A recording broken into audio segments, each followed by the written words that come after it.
ప్రజల తీర్పుతో కాంగ్రెస్ పార్టీ అధికారంలోకి వచ్చి 60 రోజులు కూడా కాలేదని అప్పుడే ప్రతిపక్ష నేతలు అడ్డగోలు ఆరోపణలు చేస్తున్నారని మంత్రి పొన్నం ప్రభాకర్ మండిపడ్డారు. హుస్నాబాద్ నియోజకవర్గంలోని ముల్కనూరుపల్లె దవాఖానాకు ప్రారంభించిన మంత్రి ప్రజలు తొందరపడొద్దని ఇచ్చిన హామీలన్నీ ఏడాదిలోపు నెరవేరుస్తామని అప్పటి వరకు ఓపిక పట్టాలన్నారు. ప్రజలు తీర్పిచ్చి 60 రోజులు కాలే, ఎవరి కాలు కోటుకు ఎవరు సరిపోతున్నారు. ప్రజలు తీర్పిచ్చి ఈ నెల 3వ తారీఖు అయితే 60 రోజులు ఒక టూట మురగద్దని చెప్పాలి. ఎందుకు 60 రోజులకు ఏం మునిగిపోయింది? ఇప్పుడు 5 ఏళ్ళు మీరు 10 ఏళ్ళు పరిపాలించారు. మేము ఏమైనా అడుగుతామంటే పోలీసులను అరెస్ట్ చేస్తాం.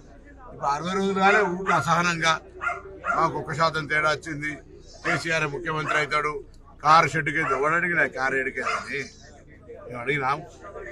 మళ్ళీ కాలుకోటికి సరిపోడు, ఎవరెవరు కాలుకోటికి సరిపోడు. ప్రపంచంలో రాజకీయము అధికారం ఎవరు శాశ్వతం కాదు. అనవసరంగా మిడిసిపడద్దు, ఓపిక పట్టమంటున్నాం. మేము ఇచ్చిన వాగ్దానాలు బరాబర్ ఏడాదిలో కంప్లీట్ కాకపోతే అడగాలి.